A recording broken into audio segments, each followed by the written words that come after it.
Hello everyone, स्वागत है आप सभी का मैं एग्जाम यूट्यूब चैनल पर। तो आज की वीडियो में हम करेंगे अपनी इंग्लिश की जो सीरीज़ हमने कंटिन्यू कर रखी है, ठीक है, उसको स्टार्ट करते हैं। तो हरियाणा के सभी एग्जाम के लिए सभी की सभी इंपॉर्टेंट है, तो एक भी वीडियो को मिस मत करना। तो स्टार्ट करते हैं। यदि आपको वीडियो पसंद आए तो लाइक ज़रूर करना और कमेंट करके ज़रूर बताना आप लोगों को वीडियो कैसी लगे। देखिए बिल्कुल सिंपल लैंग्वेज में हम यहाँ पर चीज़ें सीखने वाले हैं। तो आज के जो हम इंपॉर्टेंट रूल सीखेंगे वो आपके वर्ब के सीखेंगे। देखिए आपका इंग्लिश में जो आपके जो कंटेंट यहाँ पर पूछा जाएगा वो मैं ऑलरेडी बता चुका हूँ। उसमें one of the most important है आपके पार्ट ऑफ स्पीच। यदि आपको ये पता है तो आप फिल इन द ब्लैंक्स कर लेंगे। तो आपके जंबल्स जो आएंगे वो भी आप कर लेंगे। उसके अलावा आपकी एरर आएगी वो भी आप कर लेंगे। तो इसके अलावा जो भी आपके टॉपिक बचे हैं, जैसे आपका टेंस वॉइस नरेशन, वो मैं भी करवाऊंगा आपको, जंबल्स भी करवाऊंगा और कुछ हम exercise fill in the blanks की भी करेंगे। तो आने वाले एग्जाम के लिए आपकी बहुत ही इंपॉर्टेंट होने वाली है। तो वीडियो को जरूर देखिएगा, चैनल को जरूर सब्सक्राइब कर ले और बेल आइकन को जरूर प्रेस कर ले ताकि जब कभी भी वीडियो आया तो आपको नोटिफिकेशन मिल जाए। और यदि आपने हमारी हिंदी मैराथन क्लास नहीं देखी है तो आपके आने वाले सभी एग्जाम के लिए बहुत ही इंपॉर्टेंट होने वाली है, उस वीडियो को जरूर देख ले। कंप्लीट हिंदी मैंने आपकी करवाई हुई है। आपकी जो सिलेबस जो मेंशन कर रखा है हिंदी का वो कंप्लीट वहाँ पर करवाया हुआ है। तो इसकी आप पीडीएफ लेना चाहते हैं तो टेलीग्राम पे मैसेज कर सकते हैं या फिर व्हाट्सएप पे कर सकते हैं, तो आपको मिल जाएगा। इसके अलावा आपकी रीजनिंग की मैराथन भी आपको मैं जल्द ही देने की कोशिश करूँगा और मैथ की भी। तो हरियाणा जीके की मैराथन एक और मैं डाल दूंगा, जो आपके इंपॉर्टेंट है वो सारे की सारी। इसके अलावा हरियाणा जीके की क्लासेस चली हुई हैं हमारी टॉपिक वाइज है, जिसमें हम टॉपिक वाइज आपके क्वेश्चन कर रहे हैं विद प्रीवियस ईयर। उसी टॉपिक के जो प्रीवियस ईयर भी पूछे गए हैं और जो इंपॉर्टेंट है वो सारे के सारे। तो चैनल को जरूर सब्सक्राइब कर ले, बढ़िया कंटेंट आप लोगों को मिलने वाला है। चैनल को तो सपोर्ट अपना दिखाइए, ठीक है। तो आप सभी से यही रिक्वेस्ट, अपने भाई को सपोर्ट कीजिए। तो सबसे पहला रूल है यहाँ पर, देखिए सिंपल लैंग्वेज में समझेंगे। देखो यहाँ पे लिखा क्या है, when there are two subjects in a sentence, यानी कि जब भी सेंटेंस में आपको दो सब्जेक्ट दिखे और they are not in the same number, यदि वो सेम नंबर में नहीं है, ठीक है, सिंगुलर प्लूरल सेम नंबर में नहीं, एक सिंगुलर है एक प्लूरल है, इस तरीके से, then we must have to use separate auxiliary. तो यानी कि उनके लिए हमें सेपरेट ऑक्सिलरी यूज करनी पड़ेगी, is am are was were. तो भाई कहने का मतलब है, तो सिंगल के लिए आप सिंगुलर कीजिए, प्लूरल के लिए आप प्लूरल यूज कीजिए। तो पहले तीन रूल में यही चीजें आपको यहाँ पर देखने को मिलेंगी। तो पहले तीन रूल कौन कौन से हैं वो हम देख लेते हैं। यहाँ पर देखिए पहला यहाँ पर कह रहा है क्या कि 3 किल्स एंड 1 वर किल्ड। तो पहला बात तो ये पैसिव में है आपका, तो 3 तो मारे गए और एक जो है वो इंजर्ड हो गया।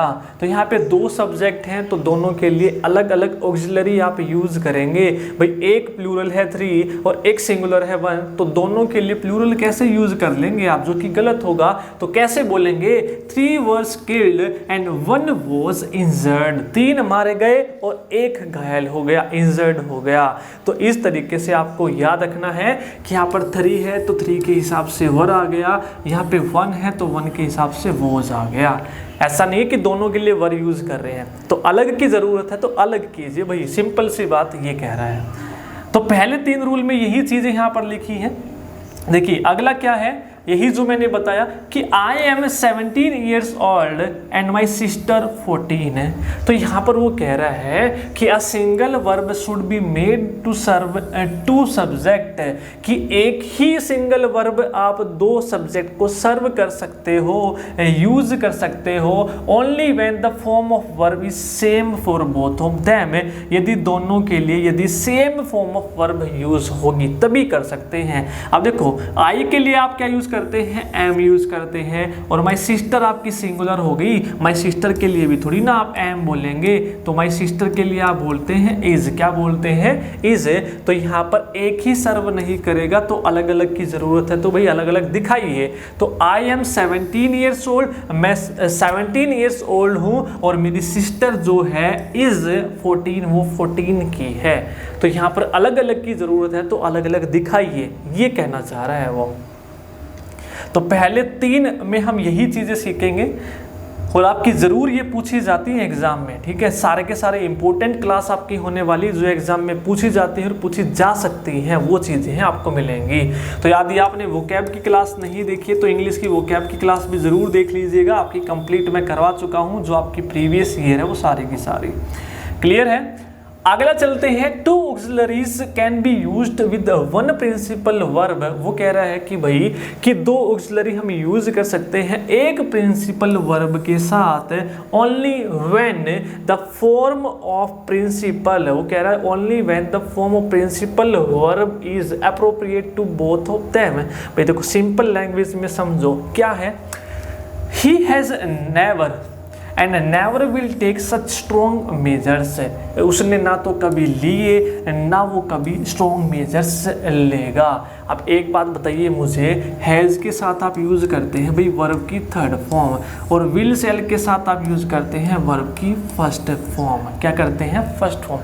तो जो ये जो वर्ब है यहाँ पर, तो ये दोनों के लिए सेम थोड़ी ना होगी, यहाँ भी फर्स्ट और विल के लिए भी फर्स्ट है। तो जहाँ पे वर्ब की अलग अलग ज़रूरत है अलग अलग दिखाइए, ऑक्सिलरी वर्ब की अलग अलग ज़रूरत है तो अलग अलग दिखाइए। तो ये तीन चीज़ें हम तीन एग्जाम्पल में समझ चुके हैं। तो he never has taken, has के बाद थर्ड, ना तो कभी लिए हैं और ना कभी लेगा, will first form such strong measures.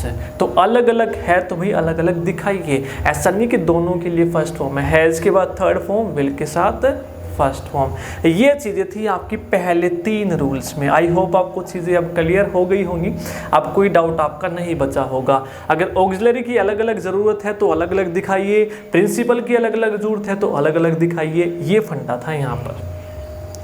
अगला क्या कह रहा है कि when there is only one auxiliary to two principal verb। वो कह रहा है कि यदि एक ऑक्सिलरी वर्ब है दो प्रिंसिपल वर्ब के लिए तो it should be correctly associated with both of them है, तो उनको दोनों के साथ एसोसिएट करके दिखाओ बढ़िया ढंग से। भाई कैसे? एग्जाम्पल से समझेंगे सारी चीज़ें। 10 कैंडिडेट्स हैव पास्ड, 10 कैंडिडेट तो पास हो गए, ये फर्स्ट जैसा ही है, ठीक है, कि प्रिंसिपल वर्ब अलग अलग है तो अलग अलग दिखाइए। 10 कैंडिडेट्स हैव पास्ड और 1 फेल, ऐसा नहीं है कि 1 के साथ भी हैवी, ये वही हो गया पहले जैसे ही रोल कि 10 कैंडिडेट्स तो पास हो गए और 1 फेल हो गया, तो 1 के साथ आप क्या लगाएंगे? हैज़, और 10 कैंडिडेट्स प्लूरल है तो आपने क्या लगा दिया भाई? हैव। हो गए तो हैज़ हैव थर्ड फॉर्म। इस तरीके से अब आगे चलते हैं, नया नियम समझते हैं, मोस्ट इंपॉर्टेंट है अगला भी। तो ये तो थी हमारे ऑक्सिलरी और प्रिंसिपल वर्ब की बात। अब वो क्या कह रहा है? Past tense in the main clause should be followed by past tense in the subordinate clause. यदि पास्ट शुरू हुआ है मेन में तो सबऑर्डिनेट में भी पास्ट ही आना चाहिए। ये कह रहा है कि ही सक्सीडेड, वो सक्सीड हुआ बिकॉज ही वर्क्स हार्ड, क्योंकि वो वर्क हार्ड करता है। अगर यहाँ पे पास्ट है भाई तो आगे भी पास्ट ही यूज कीजिए। V2 मोस्ट इंपॉर्टेंट एग्जाम में ये पूछी गई है आपकी, ठीक है। यहाँ पर पास्ट देके आगे दे देगा विल सेल फर्स्ट फॉर्म या डायरेक्ट दे देगा फर्स्ट फॉर्म। अगर यहाँ पे V2 है वो सक्सीड हुआ बिकॉज, क्योंकि उसने मेहनत की, तो यानी कि यहाँ भी V2 करता है नहीं, मेहनत उसने की है भाई, तो इसलिए वो सक्सीड हुआ है। तो यहाँ पे V2 है तो आगे भी V2 यूज करनी है, ये वो कह रहे हैं। क्लियर है? सिंपल लैंग्वेज में समझेंगे, ज़्यादा डीपली नहीं है। ऐसा नहीं कि हार्ड एंड फास्ट में आपको बता रहा हूँ बड़ी बड़ी लाइनों समझाकर, एग्जाम्पल से सिंपल सरल भाषा में बिल्कुल। अगला देखिए, अगला क्या कह रहा है कि past tense in the main clause में be followed by present tense in the subordinate clause. यानी कि यदि मेन क्लॉज में पास्ट है तो सबऑर्डिनेट में प्रेजेंट टेंस आपका आएगा कब? व्हेन द, और subordinate clause expresses a universal truth. Very very important आपका, ये आपका नरेशन में भी हेल्प करेगा। नरेशन में भी आप लोगों ने ये जरूर पढ़ा होगा। क्या कहना चाह रहा है भाई वो कि आवर टीचर सेड, हमारी टीचर ने कहा that earth moved around the sun. वो कह रहा है कि यदि आपकी मेन क्लोज पास्ट में है तो अभी हमने बात की थी तो आगे भी पास्ट होनी चाहिए। तो आप बोलेंगे सर जी सही है ये, लेकिन ये सही नहीं है। क्यों?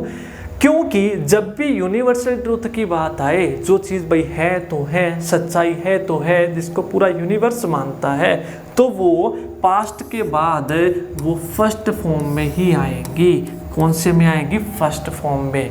ये आपका नरेशन का सेंटेंस है। The teacher said that earth moves around the sun, जो अर्थ है सूर्य के चारों ओर घूमती है। सच्चाई है, तो यहाँ पे अर्थ सिंगुलर है तो इसलिए मूव के साथ एस लगा है, मूव्स तो V1। ये यहाँ पे कहना चाह रहा था। क्लियर है। तो यूनिवर्सल ट्रूथ हमेशा हम दिखाएंगे प्रेजेंट इंडेफिनिट से। क्लियर है। आगे चलें,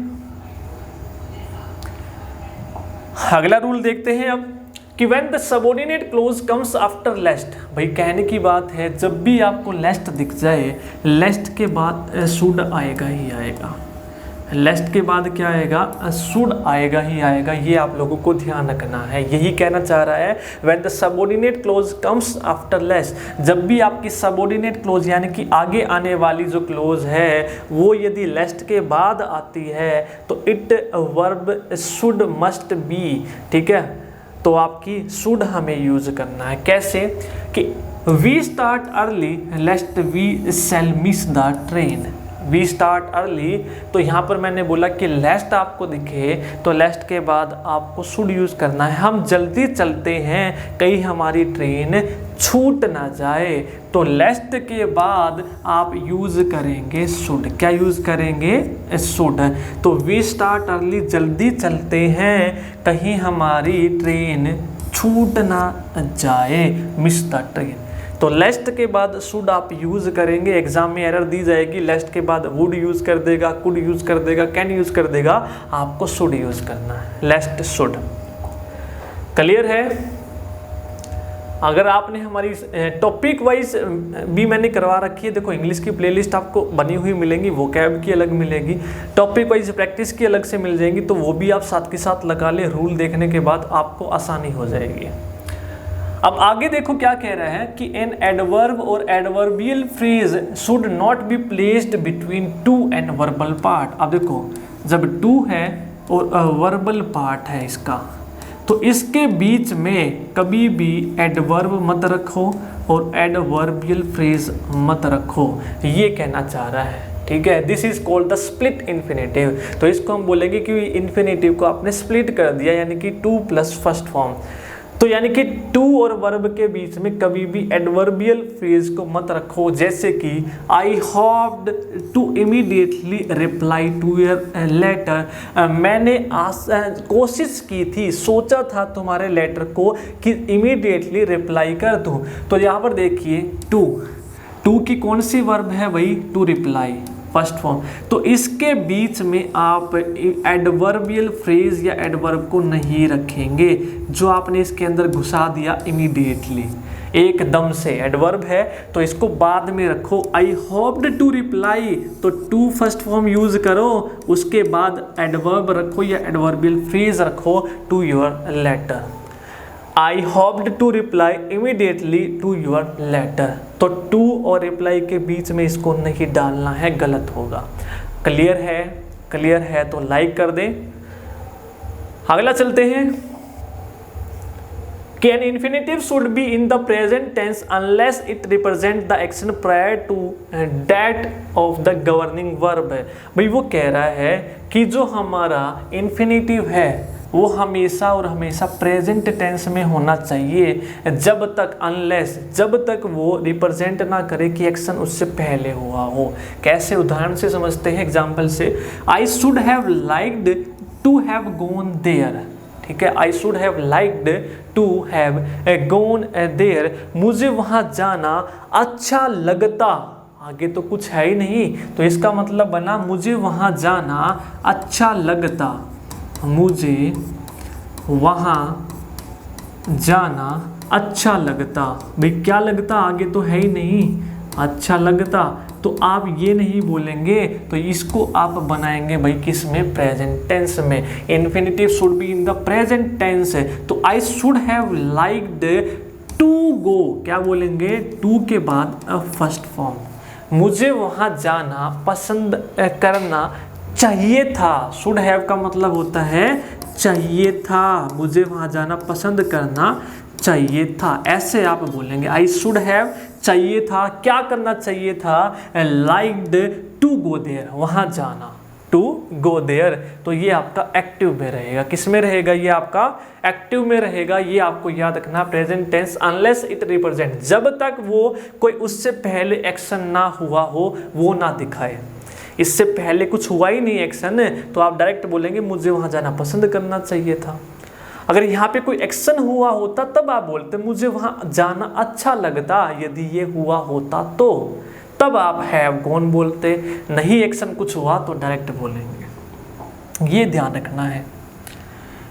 अगला मोस्ट इंपॉर्टेंट है, बहुत बार एग्जाम में पूछा गया है। Gerund is preceded by pronoun, that pronoun must be in possessive case, कि भाई जेरेंड से पहले जब भी प्रोनाउन आए और वो कैसा होना चाहिए, पॉजेसिव केस में होना चाहिए। पॉजेसिव केस में कैसे, कि ही एम्फेसाइज्ड मी गोइंग देयर। देखो ये जेरेंड है, वर्ब की फर्स्ट फॉर्म प्लस आईएनजी होता है आपका जेरेंड। क्या होता है, जेरेंड। अभी जेरेंड में जब भी प्रोनाउन आपका आए तो प्रोनाउन उसने बोला है कि कौन सा आएगा, पॉजेसिव आएगा। तो आई का पॉजेसिव क्या होता है भाई, माई। तो ही एम्फेसाइज्ड माई गोइंग, मेरा जाना। उसने एम्फेसाइज किया मेरा जाना, मुझे नहीं किया, मेरे जाने को किया। तो मेरे जाने को बोलेंगे माई गोइंग। क्या बोलेंगे, माई गोइंग। बहुत बार एग्जाम में आई है ये एरर है, ठीक है। तो आई का मी, ही का हिज, ही का हिम, यू का यूअर। तो ये आपको पॉजेसिव यहाँ पे फिल करनी है, ये आप लोगों को यहाँ पे ध्यान रखना है। आगे चलते हैं। अगला आपको सिंपल भाषा में मैं बताता हूं कि क्या कह रहा है। Present perfect continuous tense is used for an action that began in the past and still going on. भाई देखो क्या कह रहा है कि जब भी कोई एक्शन पास्ट में हुआ हो और वो अब भी चल रहा हो, जब आप बोल रहे हैं कि at the time of speaking, at the time जब आप बोल रहे हैं, जब भी वो चल रहा है, तो adverbial of time introduced by since, for और आपका हाउ लॉन्ग और हाउ लॉन्ग वहाँ पे लिखा हुआ है हाउ लॉन्ग।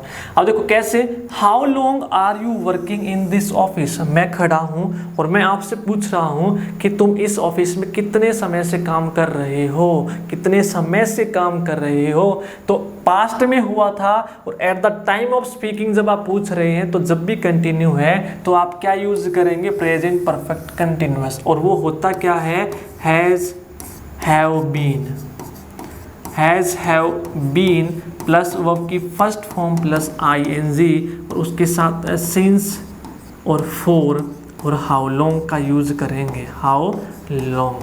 अगर पीरियड ऑफ टाइम है तो फॉर, अगर पॉइंट ऑफ टाइम है, जैसे पॉइंट ऑफ टाइम का मतलब 1990, ठीक है, मॉर्निंग इवनिंग। यदि पीरियड है, लंबा अंतराल है, 2 घंटे, 4 घंटे, 1 साल, 2 साल, या हाउ लॉन्ग कितने समय से। तो हाउ लॉन्ग आप बोलेंगे हैव यू, तो आर हटा देंगे, have you been working in this office, ठीक है। हैव यू बीन, तो यू के साथ क्या आएगा, हैव, और been working in this office. इस तरीके से जब आपने पास्ट में कोई काम शुरू किया और at the time of speaking बोलने के समय पर भी वो कंटिन्यू है, तो सिंस, फॉर, हाउ लॉन्ग के साथ आप यूज करेंगे प्रेजेंट परफेक्ट टेंस, यानी कि हैज, हैव बीन, आईएनजी। आगे चलते हैं कि a verb when preceded by preposition must be gerund.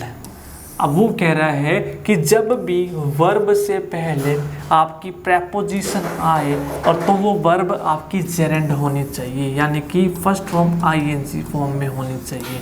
कैसे, दे were punished for come late, उनको पनिश किया गया किस लिए, लेट आने के लिए। अब देखो वर्ब है आपकी, वर्ब से पहले प्रेपोजिशन है फॉर, तो ये आपका बदल जाएगा आईएनजी में। तो दे were punished for coming late, तो यहाँ पे जेरेंड यानी कि आईएनजी यूज करेंगे वर्ब में। उनको पनिश किया लेट आने के लिए, they were punished for coming late.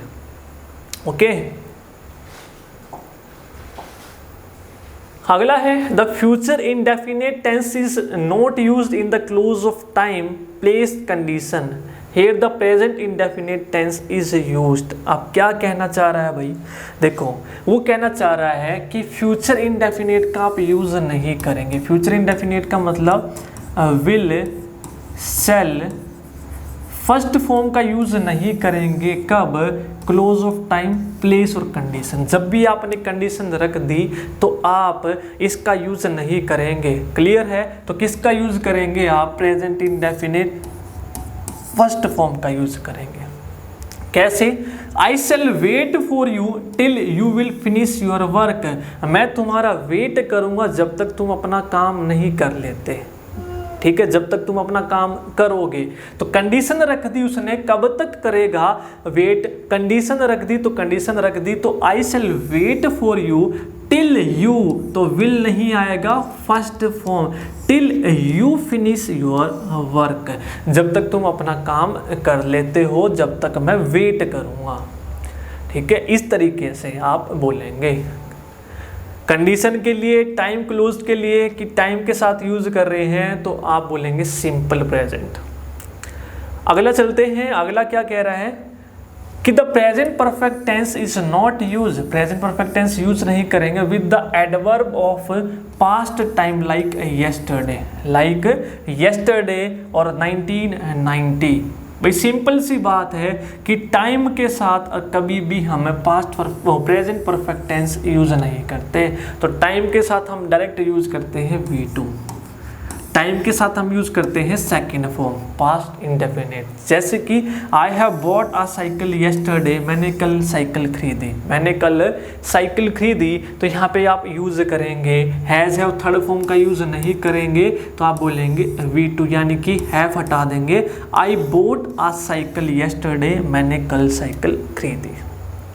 जैसे आप बोलते हो ना I passed, I cleared my exam in, I passed my exam in, जो भी सन है, I passed my exam. Direct बोलते हैं V2 से, डायरेक्ट बोलते हैं V2 से। तो जब भी आप पास्ट में टाइम के यूज करें तो डायरेक्ट बोलेंगे V2। डायरेक्ट क्या बोलेंगे? V2 का आप यूज करेंगे। आगे चले, अगला है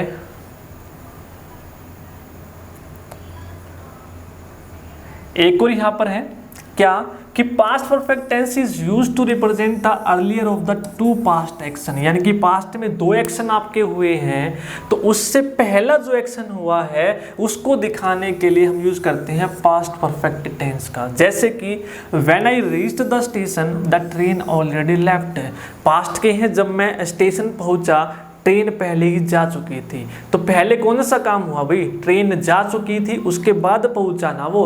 तो जो काम पहले हो गया वो आप दिखाएंगे हैड थर्ड फॉर्म में, हैड प्लस थर्ड फॉर्म में। तो जब मैं पहुंचा, when I reached the station, जब मैं स्टेशन पहुंचा, the train had already left, train पहले ही जा चुकी थी। तो जो काम पहले हुआ वो आप दिखाएंगे पास्ट परफेक्ट से। क्लियर है? एक कॉमन सा एग्जाम्पल आपने देखा ही होगा, the patient had died before the doctor came. जो काम पहले हुआ हैड थर्ड फॉर्म। अगला है modal auxiliaries are not used together but two auxiliaries can be connected by. भाई दो मॉडल ऑक्सिलरीज एक साथ यूज नहीं करते, अगर करेंगे तो उनको कंजंक्शन से हम जोड़ सकते हैं। जैसे कि he should must do it, should भी आ गया, मस्ट भी आ गया, तो डबल यूज नहीं करना। या तो बोलो आप ही शुड डू इट, उसे करना चाहिए, या he must do it, he must do it. तो दोनों में से कोई भी एक यूज करो। अगर दो मॉडल्स ऑक्सिलरीज यूज करनी है तो बीच में यूज करो कंजंक्शन का, he should and must do it, करना चाहिए और जरूर करना चाहिए। इस तरीके से कभी भी दो नहीं यूज करेंगे, सिंपल सी बात है। अगला चलते हैं, अगला क्या कह रहा है कि when need or dare, when need or dare is followed by not it turns into modals। देखो भाई जब भी need के बाद और डेयर के बाद, हालांकि मैं ये पहले भी करा चुका हूँ, जब भी नोट आ जाए तो ये आपकी क्या बन जाएगी? मॉडल्स बन जाएंगी। तो इसके साथ आप एस का यूज नहीं करेंगे, एस का यूज, जैसे कि he needs not do it, तो नीड के बाद क्या आ गया? नॉट आ गया। तो इसमें आप बोलेंगे सर ही तो सिंगुलर है, तो सिंगुलर के साथ हमने एस यूज कर लिया, नहीं करेंगे।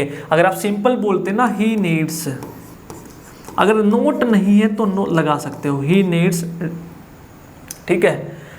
तो अगर यहाँ पे नोट आ गया तो नोट के साथ आप इसमें एस नहीं लगाएंगे, डायरेक्ट बोलेंगे ही need not do it, he dare not touch you, he dare not touch you. इस तरीके से आप बोलेंगे कि वहाँ पर एस का यूज नहीं करेंगे।